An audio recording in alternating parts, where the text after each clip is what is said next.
Rock and roll.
Hey folks, welcome to another edition of the Mediocre Cover Band Guitar Guy. So today I got a simple little chat. It's kind of a summary, and it's to do with booking your band and who should do it. Always have one person set up to do your bookings and to handle it. Maybe you need to get together and decide who has the best communication skills or whatever, or it might be whoever's got the most experience already doing it because they already have contacts, know how, and they know where to look. Um, it's not a good idea to have everybody in the band bringing in gigs. Reason being is in a lot of cases, information gets overlooked and you could end up double booking your band, and that's not a good situation because then you're going to have to cancel the gig, whether you decide you're keeping a gig based on who booked you first or who's offering the most money. Doesn't really matter to that degree because somebody's going to be pissed that they don't have a band. So you need to choose that one person, and people automatically assume it's the singer who does it. That's not always the case. Usually they assume because the singer's out front, and they communicate with the audiences the most, obviously, and interact and engage with them. So they automatically leave it to them, but it could very well be the drummer, could be the guitar player, a guitar player. If you're like us, we have one guitar player because my ego is too big to fit on the stage, which is why Perry sometimes has to share the stage with like Christmas trees and Bud Light fridges that they're giving away in the club on tickets. But It could be the singer, could be a keyboard player, it could be a saxophone person. If you're playing in an Irish band, it could be that one guy who doesn't speak a word during the shows but plays like 96 different instruments. That talented guy that everybody hates because he's fucking talented and he plays every instrument better than everybody else. Anyway, so you need to designate that person. Then that eliminates things like double booking, misinformation, you know, because there are a lot of questions that need to be asked. And people who generally are successful at booking bands, they know all the questions to ask and they know when to put on the bullshit meter to find out when somebody's just kicking tires and they're not really going to book your band. Like they want a band, but they're not willing to pay, so they know when to break off communication. They know when somebody's legit and when somebody's not.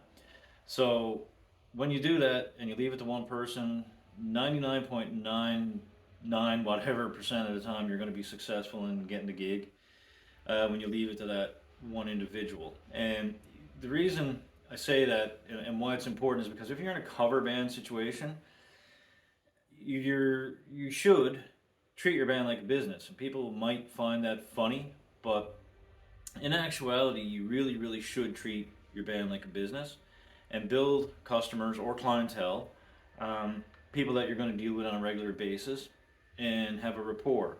And the thing is it's easy. The saying in business, getting a customer or a client is not the problem. Keeping the customer slash client is the work. So if somebody builds that bond, that relationship, that trust, then you're going to get back at places. Then they're going to give you a good referral if somebody wants to hire you for a private event. You're not going to get things all the time. You might do a festival 3 years or 4 years in a row sometimes, but eventually crowds are going to want something different. So keep it to one person, let one person do the work, and you probably won't be treading on toes, and you won't be overbooked, and you won't be disappointed. And in the event that somebody comes and asks you and you're not the person who does the booking, pass that person's information along. Like I said, you might miss a question because it's happened to me, okay? I've been in bands long enough, I can come out here and speak about things, but when I'm put in the line of fire and I have like those questions thrown at me on their end, I forget sometimes to go back and tell them what we need. Therefore, they don't have that ready. Like I know to tell somebody how many, inputs we need on a PA. I know stage left, stage right, what goes where, who goes where, and what equipment to expect, and what we need, what we don't need, all that shit.